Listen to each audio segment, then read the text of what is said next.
আমার সঙ্গে দয়ালে জান্নাতে যাবে। একটু জোরে বলুন সুবহানাল্লাহ।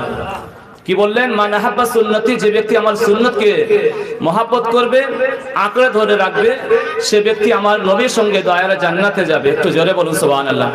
কিন্তু আমরা আসরের সুন্নাত বলছি, গায়ের মুক্কিদা পড়তে চাই না। কিন্তু যদি আপনি আমি যদি নামাজ পড়ি তাতে নেকি হবে না গুনাহ হবে? নামাজ জামানার মুজাদ্দিদ হযরত মাওলানা শাহ আসিফ মুফতি আজম গাজী রাহমাতুল্লাহ আলাইহি তিনি যে কথাগুলো বলেছেন সেটা কোরআন এবং হাদিসের মধ্যে আছে।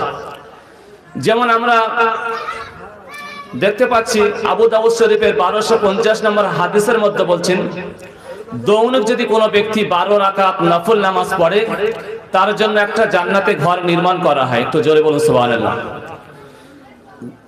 12 রাকাত নফল নামাজ যদি পড়লে জান্নাতের একটা ঘর তৈরি করা হয়। আর সুন্নত পড়লে কি গুনাহ হবে? বুঝতে পারছেন? সুন্নত পড়লে তাহলে তো আরো নেকি হবে।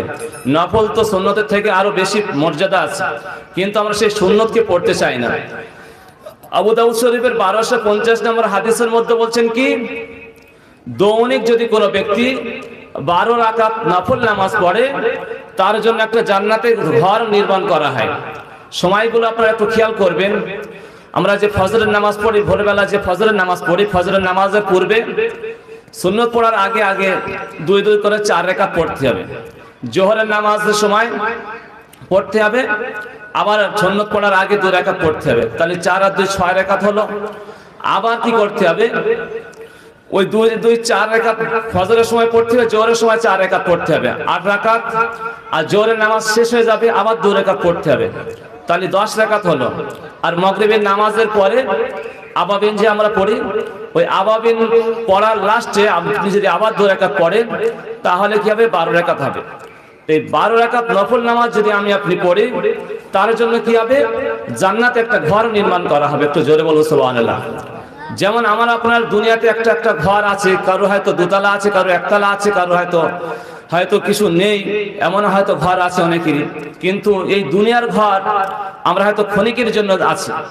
যেমন আমাদের মুর্শিদ সুফি মুফতি গদ্দিনউদ্দিন জেলা মাস্টার সাহেব হুজুর কালা দামাত বরকাতু তিনি বারবার বায়ানের মধ্যে বলেন, কি বলেন? যে দুনিয়াটা হলো 1 ফোঁটা পানি। 1 ফোঁটা পানির জন্য আমরা একজন একজনের হক মেরে খাচ্ছি, একজনকে গালি দিচ্ছি, একজনকে মারছি, একজনকে কেস দিচ্ছি। তো সেই হিসাবে দুনিয়াটা হলো ক্ষণিকের জন্য, কিছুক্ষণের জন্য, কিন্তু আমরা সেই চিন্তা আমরা করি না।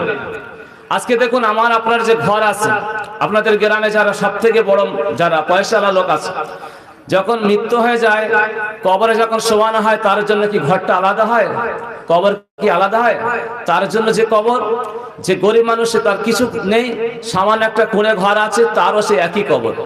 কিন্তু আজকে আমি আপনি কি করছি? আমির বলে দাবি করছি। সব থেকে আমির হবে ওই ব্যক্তি যে আল্লাহর হুকুম এবং নবীর সুন্নত তরিকা অনুযায়ী